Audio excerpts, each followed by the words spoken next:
Nu skal jeg vise jer, hvordan I laver mad på 1 minut. Så vi se, har jeg karry-nudler. Og her i har jeg noget peber, noget rødt peber. Det kan være meget stærkt. Og så lidt rapsolie. Det er noget, jeg lige skal prøve, så den smager fint nok. Og her har jeg nudlerne. Hvor tager vi så her i. Så fylder der sådan noget pulver med. Det tager vi ovenpå, så.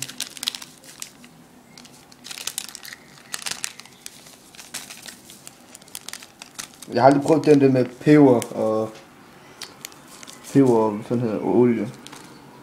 Så tager vi så kogt vand ovenpå. Kogende. For helvede mig.